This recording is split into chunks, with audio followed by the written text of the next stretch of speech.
Good evening. You're listening to Mothman-Podcast. And so I hope you're going to like tonight's episode. We're going back to our vault tonight, and we're going to be pulling out some of the old radio shows from the CBS Radio Mystery Theater. You've heard about the wishing well. Well, this is a witching well. So we'll get right to it, and I hope you like tonight's episode.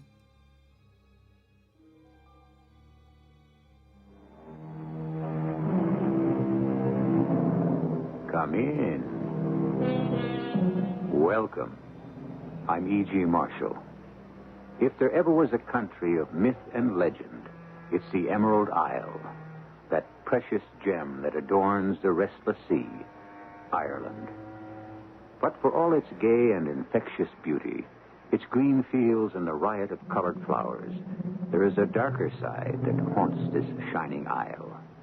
Not all the mythical spirits are as captivating as leprechauns, or as gentle as the fairy folk.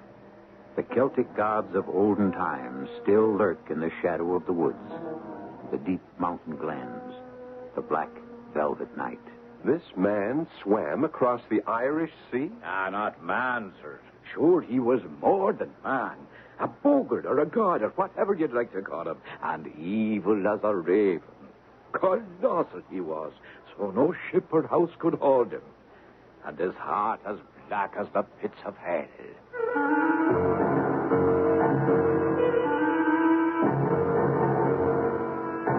Our mystery drama, The Witching Well, was written especially for the Mystery Theater by Ian Martin and stars Paul Hecht and Carol Teitel. It is sponsored in part by Buick Motor Division and Sign-Off, the sinus medicine. I'll be back shortly with Act One.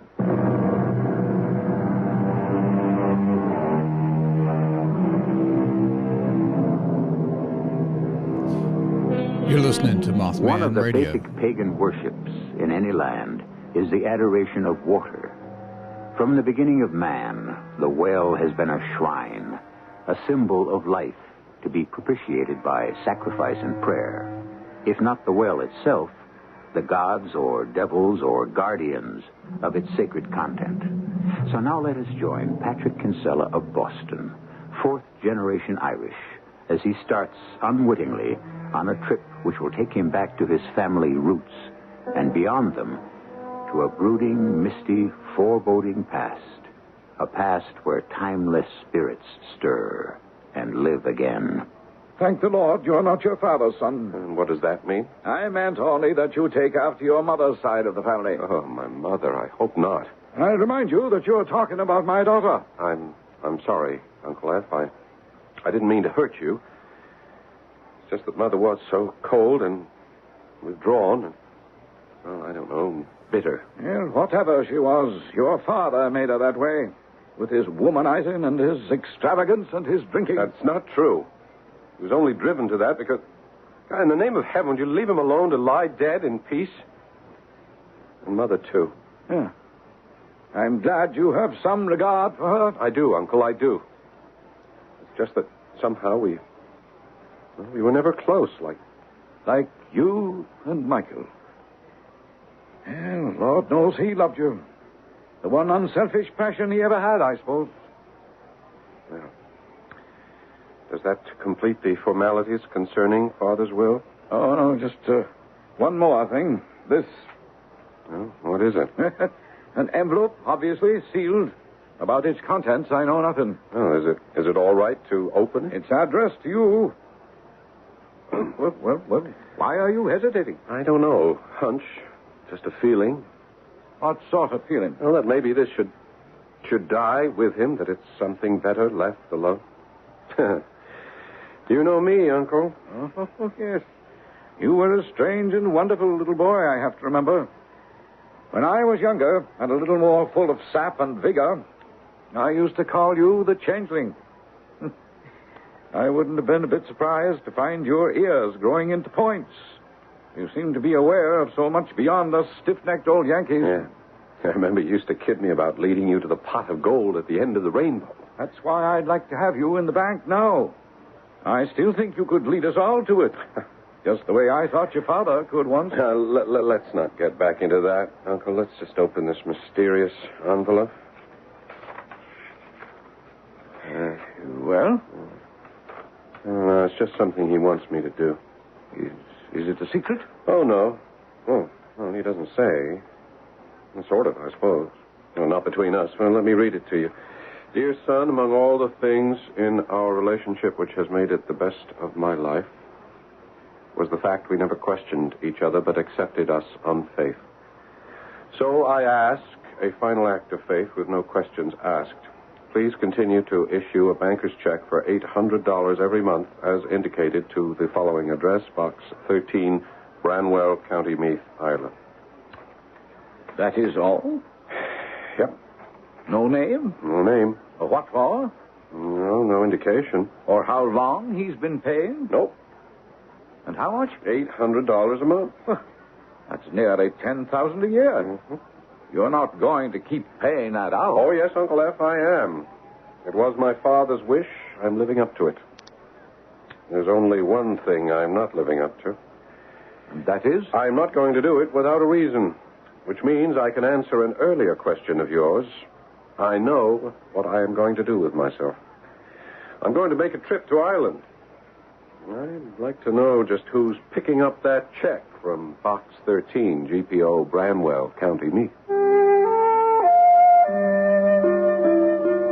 If I wasn't quite living up to my father's last request, I wasn't being completely honest with my uncle either. For there was a name, as well as an address.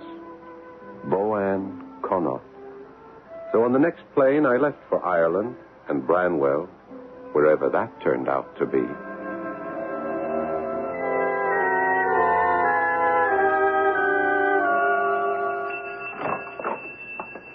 The top of the evening to you, sir. What'll it be? Oh, I'll just have, have you any draft beer? Oh, that I have. Pride of County Meath. Would I be after drawing you one? Yeah, I'll have a glass if you don't mind. Well, now, from the tone of your voice, you'd not be from these parts. America, is it? That's right, but I am of Irish descent. There's your draft, sir. Oh, thank you. And what brings you to Drumcarry? Drumcarry?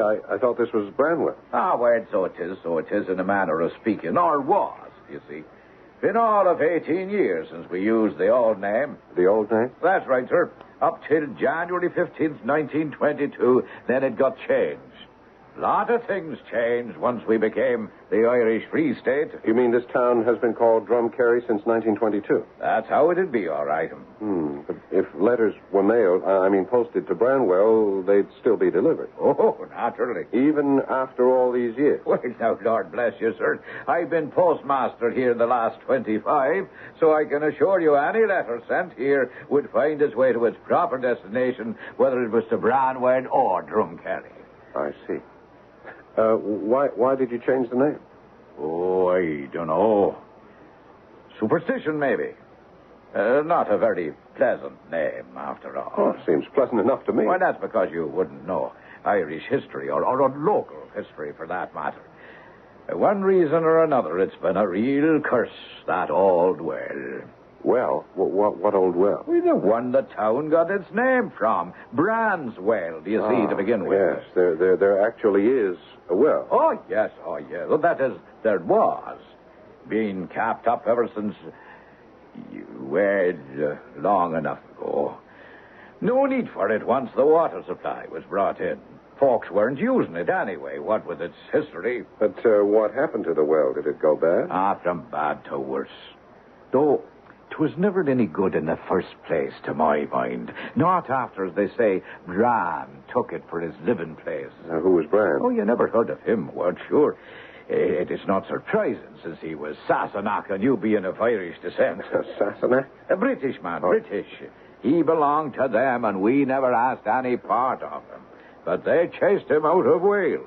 And it was an ill wind ever blew him west to swim the Irish Sea and up the Boyne till he found our subterranean caves under the mountains there. This man swam across the Irish Sea? Not man, sir. Sure, he was more than man. A bogle or a god or whatever you'd like to call him. And evil as a hoodie crow or a raven. colossal he was, so no ship or house could hold him, and his heart black as the pits of hell. My grandfather himself told me that the well was brackish enough already in his time. And to be sure, I always thought it tasted like bog water myself. But no matter. They finally had to cap it after there was one too many. One too many what?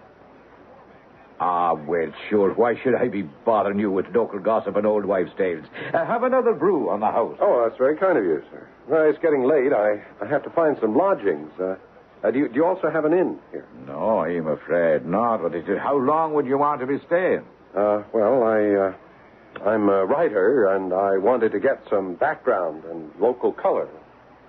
Could you suggest somewhere I might find a room? No, I might just be able to do that, for I see someone coming down the road would be just the answer. Who? Boan Connaught. Boan Connaught? Where is he? He? Well, sure, what is the matter with you at all? Boan is a lady's name. And there she is herself, if you look out the window, on her way here, bless her heart. Ah, sure, it's the lonely, brave soul she is, and a hard, long life she lives, taking in boarders to make ends meet. Hey, look, come out now. We'll meet her by the stoop.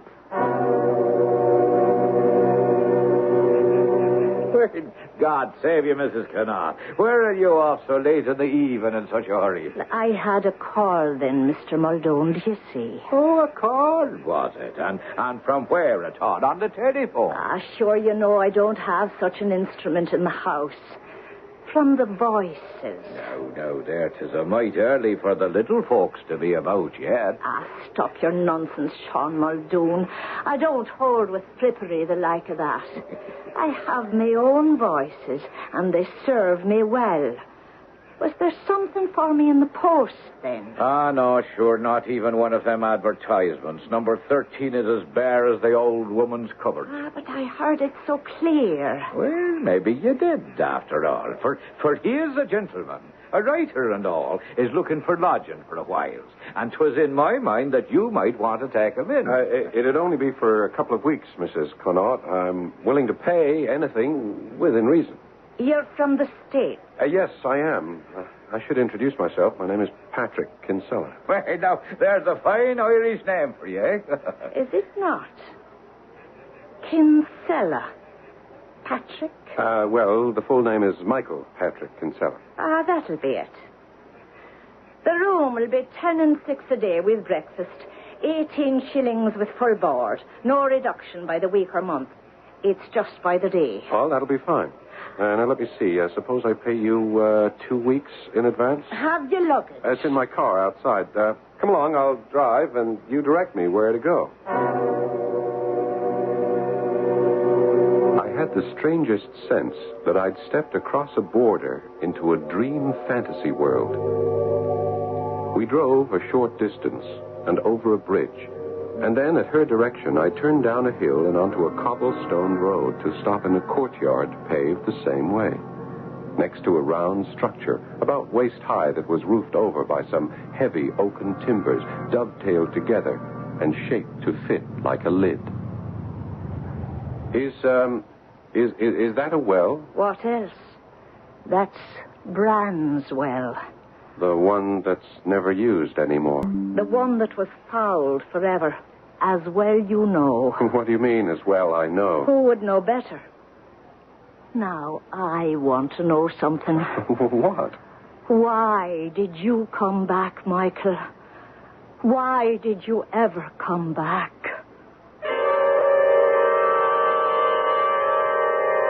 For the moment, Pat Kinsella can only stare, open-mouthed, at the tiny woman who is suddenly all blazing eyes, burning with accusation. He realizes, of course, that he is being mistaken for his father. It isn't the first time people have noted the resemblance. But what fascinates and repels him is a secret that seems about to be revealed. A secret he is not sure he wants to know. I shall return shortly with Act 2.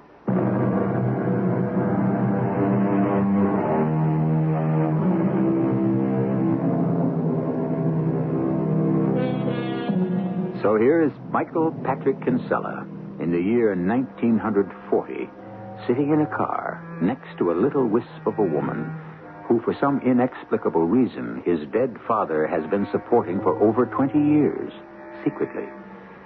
And next to a well that has been capped and shut tight against what? The legends of the enormous demigod who lives far below in its subterranean caverns, always hungry for the sacrifice of a human soul? Or some more practical reason, that the water is fouled, or the well has outlived its usefulness? I'm afraid you're making a mistake, Miss Connaught. I'm not who you seem to think I am. Never fear a whisk, lad. You're just who you have to be. Yes, but my name isn't Michael. I mean, that's not what I'm called by. It's Pat. It's a long time, do you know? And who remembers all the names the way they can change with the passing years? You're still the one expected, are you not? Expected? The voice was after telling me you'd be back. Did you not hear it yourself? The voice? What else would you call it? You'll not be telling me it didn't call you then. Else why are you here again? Well, I'm not here again. There now. It had to be. Such an important anniversary. 21 years. You had to be here. Here for what?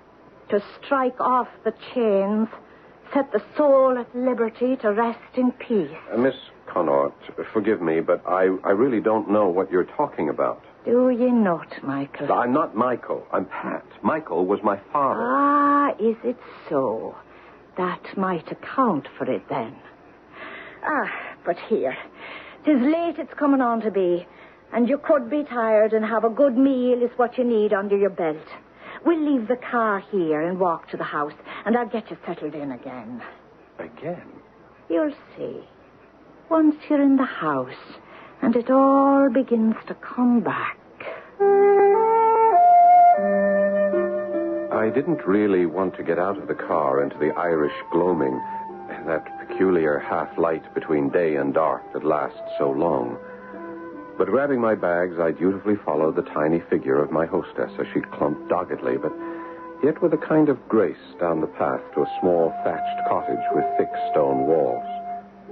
Inside, she lit kerosene lamps and bustled about, getting me settled in an upstairs room with a dormer window poking through the thatch and overlooking the well.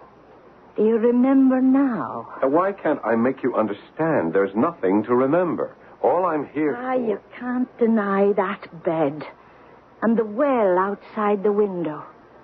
And that here, it was the wedding night. Or so I thought, heaven save me. What are you trying to tell me, Miss Connaught? That my father was here? What was it you said, 21 years ago? Come here to the light now, and let me look at you, boy. Carefully. I may look like my father, or rather like he did, but I am my own man. You're his spit-and image if you're not. I couldn't be my father under any circumstances. Because he's dead. God defend us. He's away to the other world, then, and abandoned the girl he shamed. So that's why you were called. I wasn't called. I came here to find out who the mysterious Boann Connaught was and why my father was paying you all that money. But maybe it would be better if I left. You want to run away without finding out. I don't think I want to find out anymore. Why, boy? Because you think I'm an old lady touched in the head. I didn't say that. But it was in your mind, for sure. Because these old eyes are dim, and I thought I saw himself raised up from the past and come to make us whole. You see now that I'm the son and not the father. More's the pity, for now indeed we're lost. And there's no more waiting this side of the curtain. 'Tis all too late, and the shame must burn itself into eternity. My life is done. Miss Connaught, let me be honest. If my father deserted you or walked out on you sometime in the past, I'm sorry. But it looks at least as if he's tried to pay his debt. Walked out on me? Sweet Mary, look down on us. 'Twas not me he walked out on. 'Twas... There now. It's the storm. It's been threatening all day. What I had to say will have to wait. Why? With the wind away to the northwest, the rain oft blows down the chimney. I'll have to set the damper down. And there are windows to be closed. I'll call you when I'm ready.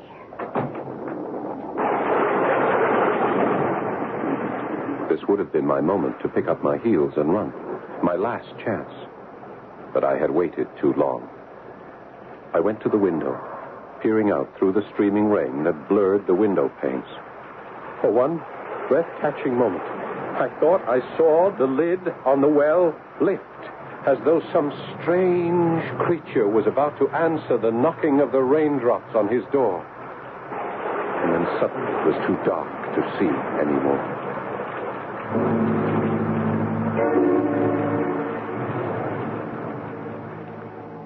By the middle of dinner, the rain was gone. And by the end of it, Miss Connaught was too. I had tried to question her, but she refused to talk until I'd eaten. And now she seemed to have disappeared into thin air. Suddenly, I wasn't mystified anymore, or apprehensive, or afflicted by any form of ESP. I was just plain angry, and I wanted out. I packed my bags, slung them in the car, headed out of the cobblestoned yard and along the road to the bridge. But that's as far as I was going. It was awash, a foot under the swiftly flowing river. All right, just a minute, I'll roll it down. Were you looking for me? No, Miss Connaught. Frankly, I was taking a powder. Of what? I thought you had run out on me, so I decided to run out, too. You'll not run very far this night. The bridge is underwater, and the river isn't even crested yet. If we get more rain tonight, we're in for flood. You'll not get across very soon, boyo. All right, then. Climb in. I'll take you back to the house. Looks like we're fated to open some graves.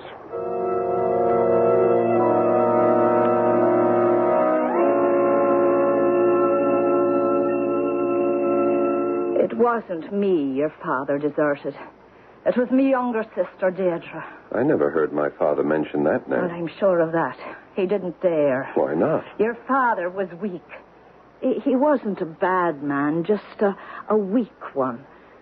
It was the spring of 1918 in Paris that Deirdre met up with Michael on what they call the left bank, down by the River Seine. Oh, I'm sorry.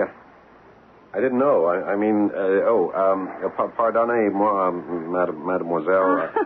I'm not French. Oh, well, I was just trying to say I didn't know anyone was down here. Well, now you know. Yes. Are you alone? Yes. Yeah. Mm-hmm. Well, I guess you want to stay alone, so well, I'll just hey, listen, couldn't we just talk a few minutes? Mm-hmm. I don't speak French, so I don't get to talk to many girls. Well, that's funny now, is it not? Here I speak English, but I don't get to do much talking in a social way with the English soldiers. Oh, no, I'm not English. I'm American. Ah, so I hear. And you are not English. You're Irish. I can hear that. And if I am? You know, I'm Irish, too. No, 3 generations back. Ah, are you now? And where do you live in the States? Boston. There's almost as many of us there as there are in Dublin. Ah, is that a fact? And you're here to save us all and to be a soldier boy? I'm here to help beat the Kaiser and save my skin if I can. I'm not much for war. Ah, nor me. That's why I'm down here now, looking at the river tonight, trying to forget another one, a special one who died tonight. Your fiancé? No. Boyfriend? No. Any more than they're all that. The poor hurt darlings. No, I'm a nurse, you see. Oh, well, not a real nurse, not an RN, just a helper. Like me. My name is Michael Kinsella. Well, how do you do? I'm Deirdre Connaught. Hello, Deirdre. Hello, Michael. I never called a girl by her first name that fast before. Nor me a boy. You're a fast worker, Michael Kinsella. Only because I've never really been in love before. What? At first sight. Don't you feel any way the same? It's ashamed I should be to admit it. But the trouble is, I do. That's the way they met. And for the most of that year, they were seldom separated. It was just sheer luck that Michael was assigned to the quartermaster's staff in Paris and never saw any action. The war was just a sort of holiday to him until the day he was assigned to return home, and he had to face the truth at last. But you can't just leave me behind. Not now. Not the way I am. It's all right, darling. I've gotten a leave. I'm going to see you home. Home? As far as London, anyway. Now, the way it is, I have to go there on business, so the hotel reservation has been made. We can try to work it all out then. Work what out? What we're going to do. I mean, how it's going to end. End? It has to, Dee. Oh, there's no excuse, I know. I should have told you from the very beginning, but... Well, it's over for us. Why? Because I can't ever marry you. I'm married already. You're married? To someone else? Yes. But you can't be. Mike, you can't. I'm having your child. What am I going to do? It's all right, darling. You won't ever have to worry. I'll support him and you, I promise. But look, when we get to London, everything will be arranged legally. Legally? Well, what can be legal? There's nothing I can do now. Neither of us believe in divorce, and besides, it's out of the question. Why? Well, my whole position with the bank, my future in business is because I married my wife. Her father owns the bank and half of Boston, for that matter. They cut me loose. I couldn't support myself, let alone you, and the child that's coming. So, you're giving me one who's to have no father. But that wasn't the way it turned out at all.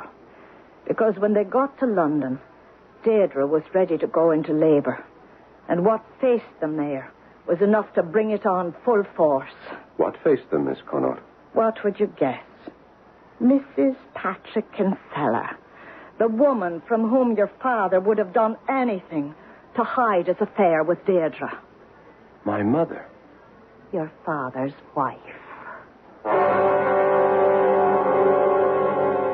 Quite suddenly, our story has moved from the world of fantasy to a world of quite sordid reality. I'll be back shortly with Act 3.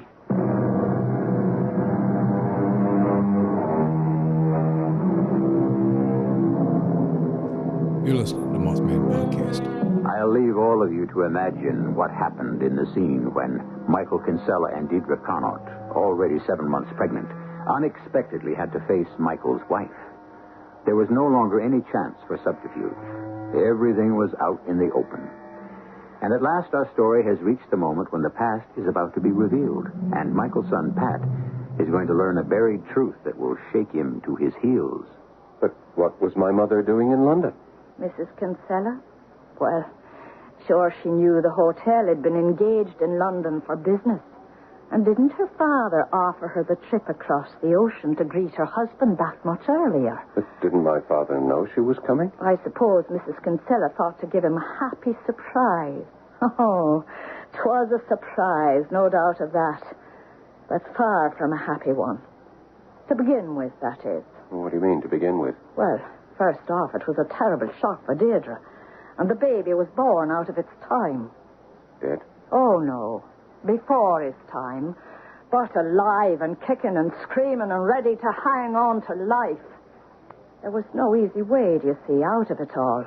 Or so it seemed. What are you trying to tell me? Did you never wonder why you never had any brothers or sisters at all? Oh, of course. I suppose every only child does. Well, you'll not have to wonder any longer when I tell you that the one you've thought your mother all this time never could have a child in this or any world. And well, she and your father knew it before they were ever married. You mean that I am that baby? What chance had a child born outside the church for a life here in Ireland? Against the future for him in America, oh, not to mention the miracle it was for a barren woman to be given the gift of motherhood. But no one ever guessed. Why should they? The one you thought your mother had said farewell to her husband only 7 months before. She'd been waiting a month in London, and it was weeks before she left to sail over. You were born early, and it was easy to bring the time into joint with all the red tape of mustering out your father in England instead of America, and the holiday they pretended to take in Europe after. By the time the three of you got back to America, there was no one to question. It was her having a baby that had delayed their return. Except you. And my real mother. Only you were safe, weren't you? You'd been bought off. I was paid for and delivered. I wished not so fast. If I'd realized then what I did later, I would never have stood for it. Your father brought your mother home to this house here in Drumkerry after you were born to sleep here in this same room as you're sleeping in tonight. And when my father left? I thought he would be back. But he never came. He never came. And my mother? Your mother. What was there left for her to live for?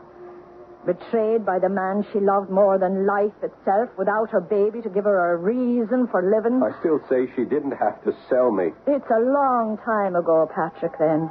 And a different world it was. She thought to do it for your sake. Oh, many's the time she regretted her decision. But it was too late to change her mind. She could only hurt 3 other people. Your father and his wife and yourself by recalling it. And maybe in the long run herself too.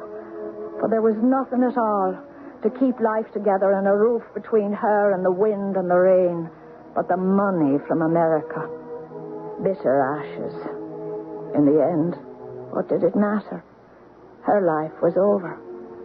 So she went away. She went away? Where?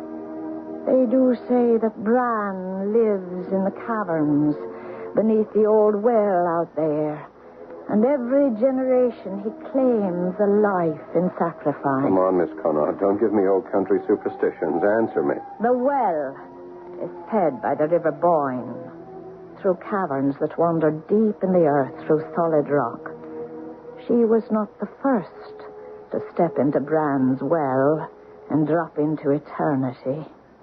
And that's how my mother died? It's how she tried to die. Now what are you saying? You are of the faith, are you not? Yes, Yes?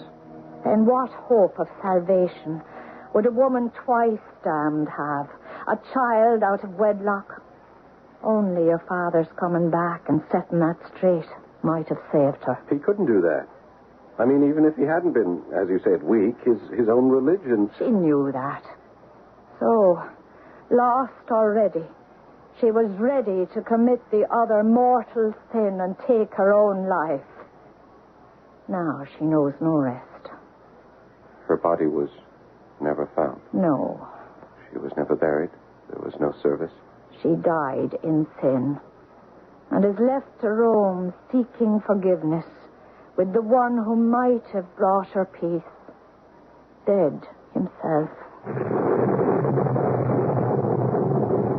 Well, there it is now. And the storm looks to be coming back. Oh, I am so tired. And you must be too. Let's away to bed and find some rest, if we can.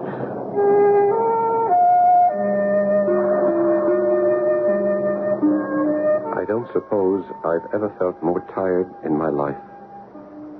My mind churned with all the revelations I had. But underneath it all, as I tossed and turned while the thunder growled in the background, was that strange sense of inner vision I had wrestled with since childhood. The unexplained knowledge of events future and past that had haunted me all my life. And in this turmoil, I fell asleep. I was startled by an enormous thunderclap, followed by the wrenching split of wood. It brought me bolt upright and in one bound to the window, where, in the courtyard below, in the flash of the lightning, I could see that the oaken cap over the well gaped open, and through the sudden curtain of rain, I could only half see emerging from the shattered split in the wood a strange, ephemeral presence. The last huge clap of thunder drove me inexorably downstairs and out into the rain and towards the well. Mine. Are you all right? Of course. You're getting soaked. So are you. Well, that doesn't matter. Come, we should go into the house. Should we? Why? Well, it's crazy to stay out in a storm like this. Does that bother you? Let's stop it. The rain stopped. The thunder's gone. The moon is shining. What happened? You asked for it. I gave it to you. Who are you? You must know by now. Deirdre. Yes. But you're dead. Oh, how I wish I were. I'm only passed over. What? I can't be dead, you see. Not yet. Not till... I'm waiting. Waiting. Waiting? For what? For him to come. Who? Him. The one to release me. The one to let me sleep at last. He is dead. My father is dead. I know. But he can't save me. Only you can. Why me? Because you are the one who has been wronged. Only you can forgive. Why should I? When you sold me. I wanted a better life than I could offer you. The money was not my idea, but your father's. I never spent a penny of it.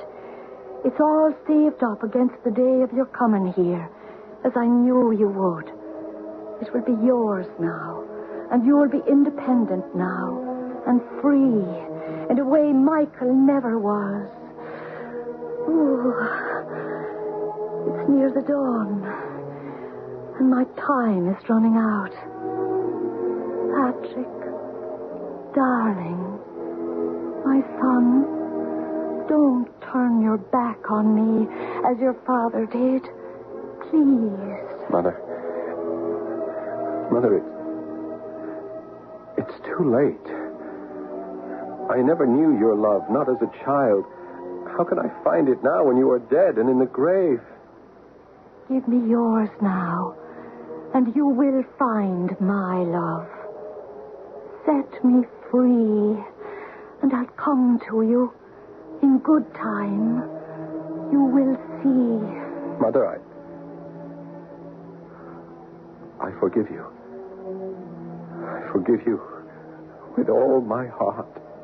Then my bonds are broken, and I can go meet your father as my newborn self in this other life. Look for me, my darling. Look for me. I will come to you at last and will bring you all the love you have missed. I came awake, my head ringing with the force of the thunderclap. I rushed to the window. Even through the streaming rain, I could see the well. The cap was unbroken, in place. But how could that be? I had seen it split in two. Could all that have been a dream? The first light of day was banishing the storm. And suddenly, I had a premonition. I searched through the house for Miss Connaught. I found her sitting in an easy chair in the living room. The small, seamed face smoothed of wrinkles. a smile on her lips, her eyes closed, and a locket on a chain resting in her hands. She was quite dead. She must have been dead for some time. I dressed hurriedly and drove to the village.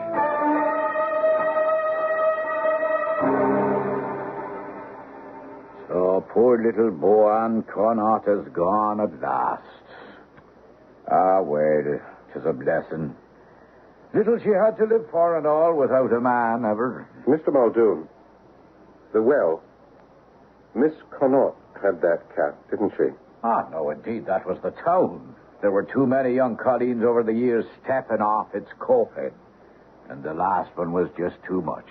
Miss Connaught's sister, Deirdre? Sister? Boan Deirdre Connaught? Sure, she never had a sister in this life. Single she was. And half the boys in the county after her, till she came back from Paris, France in the First War. And never another man would she give the time of day to from that time till now. Now that she's in her grave. So there it was. I suppose I should have guessed it all along. That sad little lady was Deirdre Connaught, the mother I never knew. And all that love unspent between us. But somehow I'm not sad. I open the locket, and there's a picture there of her as she must have been when she was young. Tousled red hair and sea-green eyes, dancing with impish merriment. And I know that somewhere in the future she is to come to me again. And this time we will live out our years together. I'm as sure of it as I am of my own name.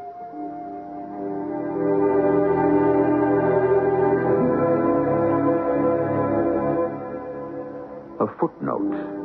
Shortly after Pat Kinsella returned to America came the disaster of Pearl Harbor. He enlisted immediately and fought with distinction through all of World War II. In the summer of 1945, after VE Day, his first night in Paris, he went to the left bank of the Seine, retracing his father's footsteps down the steps to the wharf. Did he know in some mystic way that he would find there the young nurse whom he would marry? They are still living happily ever afterwards. I'll be back shortly. Well, I hope you enjoyed tonight's episode. I'll see you soon on the podcast. Good evening.